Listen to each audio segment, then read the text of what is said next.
बिस्मिल्लाहिर्रहमानिर्रहीम। अस्सलाम वालेकुम, welcome back to my channel. तो यहाँ पर जो है ना हम लोग कर रहे थे दूसरे रोज़े की सहरी और जो है ना हमने सहरी में आज जो है ना हमने यखनी पुलाव बनाया था, क्योंकि हम लोग इसी तरह करते हैं, बीच में ना चावल भी बनाएंगे और पराठे भी खाएंगे। हम दोनों चीज़ों को एंजॉय करेंगे, क्योंकि हम लोग को चावल खाना भी पसंद है सहरी में जो है ना, और बहुत से लोगों को नहीं पसंद होता, लेकिन हम लोग जो है ना चावल से सहरी अच्छे से कर लेते हैं सब। और ये भी होता है कि ये टेंशन भी नहीं होती कि एक जना को रोटी या पराठा चाहिए, हम जो है ना चारों ही जो है ना चावल खा लेते हैं। तो इसलिए हम लोग को ना आसानी होती है, जब हम पुलाव या बिरयानी या कोई भी चावल बनाए तो आसानी होती है, फिर हमें पराठे बनाने नहीं पड़ते सहरी में। तो यहाँ पर जो हमारी सहरी हो गई थी, शुक्र अल्हम्दुलिल्लाह।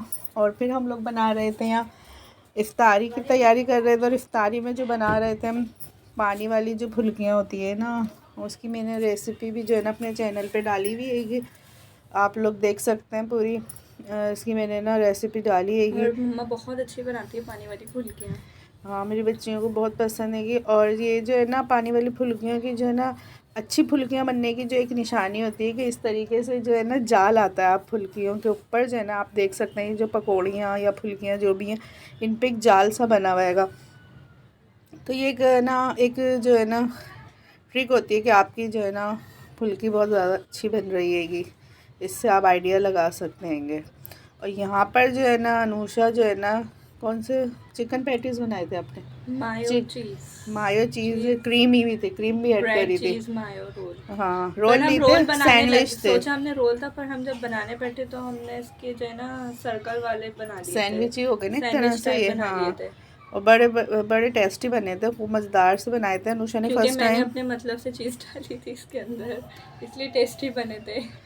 अनुषा ने अपनी खुद से ये रेसिपी बनाई थी, अब अपनी खुद की रेसिपी कहीं से फॉलो नहीं करी। इसके अंदर मैंने क्रीम भी डाली थी, मायो भी डाला था, और चीज़, कुटी हुई लाल मिर्चें भी डाली थी। हाँ, सब चीज़ें अनुषा ने ऐड करके बनाई थी। और ये जो चाट है ना, ये हमना ने बनाई थी।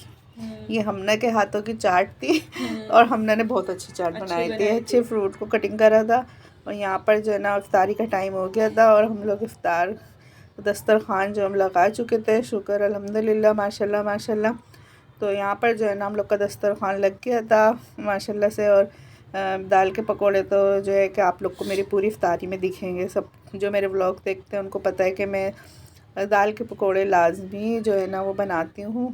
तो यहाँ पर जो है ना हरी चटनी बनाई थी इनके साथ, फुल्कियों के साथ। और ये मैंने अपने हस्बैंड को जो है ना बना के दे रही थी प्लेट। तो बस ये मैं इनको वो चटनी वगैरह डाल के दे रही थी। वो ज़रा थोड़े से खाने पीने में थोड़े नखरे दिखाते हैं, इसलिए मैं उनको बना के दे रही थी कि नहीं आपने खाना है, बस पकोड़े के अलावा कुछ और भी खा लिएगा। तो यहाँ पर जो है ना ये देखें कितने अच्छे से जो है ना ये पैटीज़ थे, ब्रेड पैटीज़ कह सकते हैं इनको ना, चीज़ी ब्रेड पैटीज़। तो बहुत मज़ेदार से बने थे। अभी मैं आप लोग को ना इसको दिखाती हूँ तोड़ के भी कि इसमें किस तरीके से जो है ना चीज़ ऐड हुई हुई थी, और इतने अच्छे जो है चीज़ी बने थे। तो यहाँ पर जो मैं चाट निकाल ली थी, और फिर मैं आपको ये पैटीज़ भी दिखाती हूँ। और हम पिज़्ज़ा बन्स भी ट्राई करेंगे अभी आगे इंशाल्लाह। तो ये देखें कितने अच्छे से बने हुए, और ये देखें कितना अच्छा इसमें चीज़ निकलेगा। तो ये बहुत टेस्टी बने थे, बहुत मज़ेदार बने थे। तो ये जो हम लोग अब जो व्लॉग डाल रहे हैं आप लोग ज़रूर वॉच करिएगा, और कमेंट्स में बताइएगा आप लोग को कैसे लग रहे हैं। और फिर इफ्तारी वगैरह करने के बाद जो है ना हम लोग थोड़ा सा पार्क चले गए थे, क्योंकि मेरी छोटी बेटी जो है ना वो बहुत ज़्यादा ज़िद कर रही थी, क्योंकि कहीं बाहर तो जाती नहीं है वो। तो फिर मेरे हस्बैंड की छुट्टी भी थी, तो हम लोग ना नमाज तरावी से फ़ारिग होकर फिर हम लोग रात में जो है ना अनाया को लेके जो है ना हम पार्क चल गए थे। और हम लोग फ़र्स्ट टाइम गए थे इस पार्क, ये हमारे घर के नज़दीक बनाएगा, तो हमने बोला चलो इधर भी होके आ जाते हैं, थोड़ा सा अनाया भी जो है ना थोड़ा खुश हो जाएगी, घर से बाहर निकलेगी। तो बस ये छोटा सा व्लॉग आप लोगों को कैसा लगा आप लोग ज़रूर कमेंट्स में बताइएगा। और आप लोग भी इस पार्क गए तो हमें ज़रूर बताइएगा अपने कमेंट्स में। और बस दुआ में याद रखिएगा। अल्लाह हाफिज़।